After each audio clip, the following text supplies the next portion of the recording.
40여 년 동안 몸담고 일구어왔던 민주당을 떠나고자 이 자리에 섰습니다. 이제 민주당은 이러한 민주적 공당이 아니라 이재명 대표의 지배를 받는 전체주의적 사당으로 변모되었습니다. 이제 민주당은 국민을 위해 어떤 정치를 해야 하느냐며 심도 있게 토론하는 것이 아닌 어떻게 아부해야 이재명 대표에게 인정받고 공천을 받을 수 있을 것인지만 고민하는 정당이 되어버렸습니다.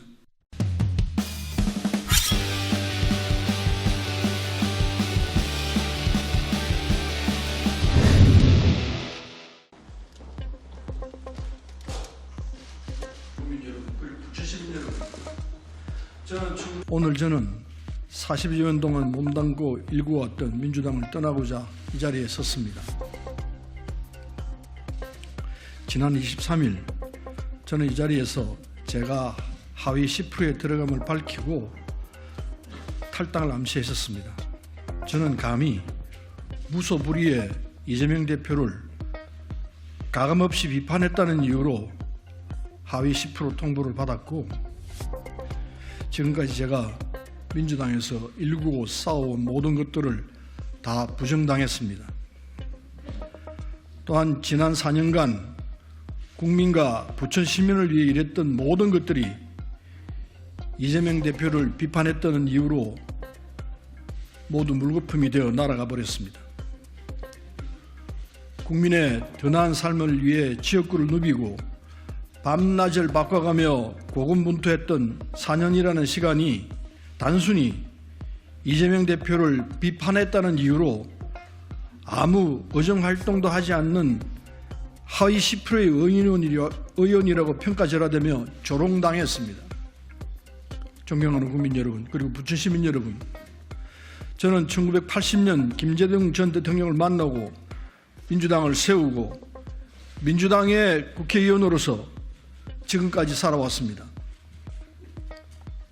지난 40년의 세월이 아직도 주마등처럼 아른거립니다.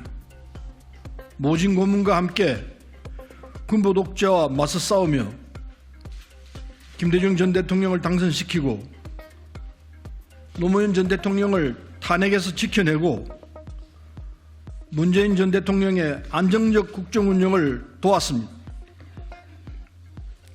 지난 40년 동안 민주당이 버텨왔던 원동력은, 그리고 국민이 민주당을 신뢰했던 이유는 바로 민주당이 민주화가 제대로 작동되었기 때문입니다. 다양한 목소리를 배제하지 않고 통합과 화합의 정신으로 결과를 도출해 나가며 대화와 타협으로 당을 이끌어왔습니다. 하지만 작금의 민주당은 다릅니다. 이제 민주당은 이러한 민주적 공당이 아니라 이재명 대표의 지배를 받는 전체주의적 사당으로 변모되었습니다. 이재명 대표는 윤상군처럼 모든 의사결정을 자신과 측근과만 결정하고 의사결정에 반하는 인물들을 모두 쳐내며 이재명 대표에게 아부하는 사람들만 곁에 두고 있습니다. 이제 민주당은 국민을 위해 어떤 정치를 해야 하느냐며 심도 있게 토론하는 것이 아닌 어떻게 아부해야 이재명 대표에게 인정받고 공천을 받을 수 있을 것인지만 고민하는 정당이 되어버렸습니다. 국민을 향한 다양한 목소리는 나오지 않고 이재명 대표를 향한 찬양의 목소리만 나오고 있습니다. 사랑하는 국민 여러분, 그리고 부천 시민 여러분, 윤석열 검찰 독재가 국민의 입을 막고 길을 닫으며 온갖 어리석은 짓을 저지르고 있습니다. 물가는 오르고 민생은 힘들고 국민의 삶은 피폐해져 가고 있습니다. 하지만 지금의 민주당은 전혀 국민께 대안으로 인정받지 못하고 있습니다. 이러한 현실을 부끄러워해야 하지만 이재명 대표는 아무런 책임조차 느끼지 못하고 있습니다. 이재명 대표에게 정치는, 그리고 민주당은 자기 자신의 방탄을 위한 수단일 뿐입니다. 윤석열 정권에 고통받는 국민은 눈에 보이지 않고 그저 자신이 교도소를 어떻게 해야 가지 않을까만을 생각하며 당을 운영하고 있습니다. 사랑하는 국민 여러분, 그리고 부천 시민 여러분, 저는 이런 민주당을 이제 떠나고자 합니다. 국민이 아닌 이재명을 민생이 아닌 개인의 방탄만을 생각하는 변질된 민주당에 저는 더 이상 남아 있을 수 없습니다. 이제 민주당에는 김대중 대통령의 가치, 노무현 대통령의 정신이 모두 사라졌습니다. 마지막까지 이를 지키기 위해 싸웠지만 돌아오는 것은 동료 의원들의 비난과 조롱 그리고 하위 10%의 통보였습니다. 하지만 포기하지 않겠습니다. 비록 민주당을 나가지만 민주당의 가치와 정신은 끝까지 제 가슴 속에 담아둘 것입니다. 밖에서 민주당의 진정한 혁신을 위해 더욱 힘껏 싸우겠습니다. 다시 민주당이 옛날에 참된 민주당이 될 수 있도록 외부에서 가차없이 비판하겠습니다. 그리고 당단히 당선하여 저 오만방자한 윤석열 검찰 독재 정권의 몰락을 위해 힘을 쏟겠습니다. 윤석열 정권의 끝없던 실정과 무능, 전횡형으로 고통받는 국민을 바라보며 최전선에서 앞장서서 싸우겠습니다. 저는 박정희 전두환도 무너뜨렸습니다. 싸워 이긴 경험을 토대로 이번 윤석열 검찰 독재도 당당히 싸워 이기겠습니다. 새로운 길을 떠나며 많은 지지와 성원을 보내주시는 국민께 감사의 말씀을 드립니다. 오로지 부천 시민과 국민을 생각하며 뚜벅뚜벅 새로운 길을 나아가겠습니다. 앞으로도 많은 지지와 성원을 부탁드리겠습니다. 감사합니다. 비켜주세요 좀.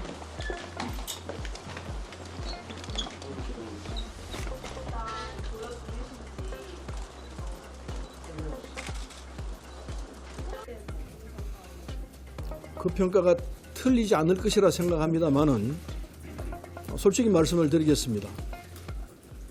제가 소속돼 있는 부천시의 지역 위원들, 기초위원, 광역위원 모두와 함께 의견을 나눠보았습니다. 근데 지역에 있는 그분들은 무소속이 좋겠다고 얘기를 하고 있습니다. 또 다른 동료 국회의원들과 얘기를 해도 의견들이 많이 나뉘고 있습니다. 그래서 어떤 방향으로 가야 될지 솔직히 아직 결정을 못하고 있습니다. 뭐 관련이 있죠. 그래서 지금 현재 함께 한꺼번에 행동을 하지 못하는 이유는 많은 의원들이 민주당에 대한 애착 때문에, 민주당에 대한 사랑 때문에 결정을 못하고 있는 형편입니다. 그래서 차례차례로 탈당을 하든지 아니면 다른 방식으로 민주당의 변화를 요구하는 형태로 나올 거라고 생각을 합니다. 제가 먼저 한다고 생각하시면 될 것 같습니다.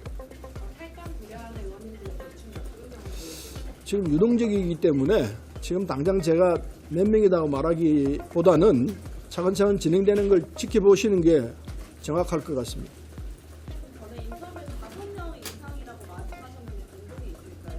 그 정도는 되지 않을까 생각하는데 또 상당히 유동적이라는 걸 말씀드립니다. 오늘 탈당기를 내시는 거죠? 네, 오늘 오후쯤 탈당기가 낼 것 같습니다. 상당한 물리적으로 시간이 안 될 것 같습니다. 그냥 그 그룹 형태로 우리 모임의 이름을 표방하면서 하든지 아니면은 새미래연합하고 하든지 그 두 가지 선택지가 있는데 아직 결정을 못하고 있다는 걸 말씀드리겠습니다. 죄송합니다. 논의가 아직 충족이 못 됐습니다. 서로 의견들이 조금씩 달라가지고 어제 박영순 의원은 이 시도 당 의원들과 논의한 결과 그 방향으로 가기로 결정을 하고 그렇게 갔고요. 지역마다 상황이 조금씩 다르기 때문에 그 결과 결정을 잘 못하고 있는 형편입니다. 내일 다르면 또 상황이 어떻게 변할지 알 수가 없습니다. 지금 굉장히 유동적인 상황이기 때문에 제가 잘라서 말씀드릴 수 없는 형편이라는 걸 이해해 주시면 고맙겠습니다. 연락을 하고 있습니다. 대화 내용까지 공개하고 싶지는 않습니다. 기다려달라고만 얘기했습니다. 그건 당연하죠. 탈당을 하거나 또는 어떤 형식의 이 형태가 되더라도 이재명 대표가 하고 있는 행태에 대해서는 가차없는 비판을 하게 될 것입니다. 저로서는 탈당을 안 하면은 경선을 받아들여야 되는데 경선을 하게 되면은 제가 이길 수가 없습니다. 30% 제가 받은 이 표수의 30%를 감산하고는 어떤 후보가 와도 제가 그걸 이겨내지를 못합니다. 따라서 경선을 않고 민주당에 있을 수 있는 방법은 출마를 포기하는 겁니다. 근데 출마를 포기하는 것은 방법이 아니라 생각하고 과거에 이해찬 대표는 세종시에서 무소속으로 출마해서 당선됐던 전례가 있습니다. 그런 전례도 있고 해서 이재명 대표의 이 잘못된 행동을 막을 수 있는 방법은 총선에 출마해서 그걸 국민들에게 알리는 것이 필요하다. 이런 입장에서 출마하려고 하고 있습니다. 출마를 하기 위해서는 탈당을 하는 수밖에 없다는 결론이 나왔습니다. 변화를 위해서 불출마의 방법은 적절하지 않다고 보십니까? 불출마를 하게 되면 그냥 승복하고 받아들이는 결과이기 때문에 그건 불의를 보고 받아들이는 결과라서 저로서는 용납할 수 없습니다. 어떤 형식이든 그건 불의라고 외치고 그리고 그와 싸워야 한다는 게 지금까지 제가 살아왔던 제 인생의 길이었습니다. 둘 다 지금 외치고 있습니다. 둘 다 외쳐야 한다 생각하고 대선 전까지는 이재명 대표를 지지했던 이유는 그래도 윤석열보다는 낫다. 이 결론 때문에 죽자고 당선시키기 위해서 애를 썼습니다. 사실입니다. 양심껏 애를 썼습니다. 그런데 지금 와서 보니까 우리 국민 일반이 윤석열 정권을 비판하고 있는 건 틀림없습니다. 심판해야 한다는 의견이 굉장히 솟구쳐 있습니다. 한편 이재명 대표에 대한 비판도 그에 못지않게 센 상태입니다. 제가 지금 앞장서서 기자회견하고 있는 현장도 그런 이유라고 생각하면 되는데 따라서 지금 어디가 더 낫고 어디가 덜 나쁘다 이 얘기를 하기가 쉽지 않습니다.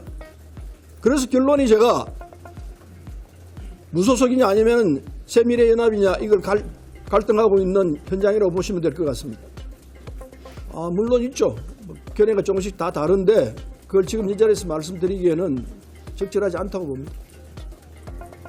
그것하고는 전혀 상관이 없습니다. 뭘 하든 김구성이 말씀하신 데 수위를 해도 좋아요. 위치가 아무런 의미가 없습니다. 아무 상관이 없고 뭘 하든 아무 상관이 없이 때가 되면 다 합쳐질 수 있을 거라 생각합니다. 했습니다. 마지막 기회라고 얘기했습니다. 제가 몇 차례에 걸쳐서 대선 치고 난 뒤에 사퇴를 해야 한다고 주장했습니다. 당연히 그래야죠. 김대중 대통령 역시 그러셨습니다. 그리고 사퇴한다고 해서 끝난 것이 아니다. 정치를 길게 봐야 된다. 그 주장까지도 이재명 대표 앞에서 바로 쳐다보면서 얘기를 했습니다. 안 받아들였습니다. 당대표가 되고 개항에서 출마하고 당대표가 되고 난 뒤에도 이렇게 당을 끌고 가는 것은 잘못이다 라고 지적했습니다. 그 결과 지금 공천을 이렇게 하고 있습니다. 그래서 어제도 얘기했습니다. 마지막 기회다라고 얘기했습니다. 마지막 기회로 민주당을 살리고 그나마 당신이 나아지려면은 대표직 내려놓고 그리고 총선 불출마하고 이런 사태를 끌고 온 책임 있는 당직자들, 사무총장, 부총장 함께 물러나는 것이 그나마 살 수 있는 마지막 기회다. 마지막 충적으로 내가 얘기한다. 이렇게 얘기했습니다. 근데 받아들이는 것지가 아니에요. 마지막이라고 한 거는 총선 임박했기 때문에 마지막이라고. 제가 탈당하기 때문에 그렇습니다. 그리고 상황으로 볼 때 그게 마지막 기회일 거라고 생각합니다. 총선에서 패배하고 나면은 이재명 대표가 갈 길이 어디겠습니까? 뭐 자신의 방탄 때문이죠. 잘못된 판단인데 오판이에요. 전형적으로. 그리고 성정 자체가 자기 자신 외에는 남을 인정하지 않는 그런 스타일이 있는 것 같습니다. 특히 자기 위에 누가 있는 걸 못 견뎌하는 스타일이 아닌가 생각합니다. 심지어 문재인 대통령이 임종석 의원에 대해서 강력한 주문을 했는데도 불구하고 그걸 걷어차고 있지 않습니까? 3선 이상 의원도 물러나야 한다는 주장도 다 바로 거기에 있습니다. 자신 위에 누구도 두지 않고 위에 있는 선배들과 상의할 생각 전혀 없는 스타일. 이게 전형적인 이재명 스타일이라고 봅니다. 한마디로 말하면은 혼자 하는 독선에 가득 찬 오만의 정치를 하고 있다 생각합니다. 처음부터 잘못 시작했어요. 시장이 성남시장과 경기지사를 거치는 동안에 자신의 스타일이 굳혀졌다고 생각합니다. 지시하는 스타일. 상의해서 타협할 생각은 추호도 없는 사람입니다. 시장도 그러고 아마 지사하면서도 그런 스타일이 몸에 배인 것 같습니다. 참으로 불행한 환경이라고 생각합니다. 그 탓에 그게 정치 현장에서 정치는 그렇게 하는 거 아니지 않습니까? 서로 대화하고 타협해서 내가 조금 물러나고 상대방 양보를 얻어내고 이게 정치의 기본인데 이재명 대표는 그런 걸 전혀 모르는 것 같아요. 자기가 결정하고 하면 다 따라와야 되고 그게 선이고 그게 정이고 이렇게만 생각하는 것 같습니다. 그러니까 독선에 아주 가득 물들어 있는 사람입니다. 뭐 과하다고 생각되지가 않고요. 역사적 사례에서 보면 그런 형태가 가장 리얼하게 전달될 거 아닌가 생각을 합니다. 뭐 심경에 뭐 울고 싶은 심정이죠. 혼자 있으면 콩콩 울고 싶은데 근데 지금 울고 있을 때가 아니라고 생각합니다. 결연이 일어나서 잘못된 것과 싸워서 바로 잡아야 한다고 생각합니다. 저는 그렇게 살았습니다. 앞으로도 그렇게 살 겁니다. 그러나 그걸 뚫고 민주당을 바로 잡는 것이 훨씬 더 중요합니다. 5명 이상이라고 하셨는데 규모가 어느 정도 더 늘어날까요? 차근차근 보십시오. 저도 잘 모르겠습니다. 변화 무쌍합니다. 자, 이제 그만하겠습니다.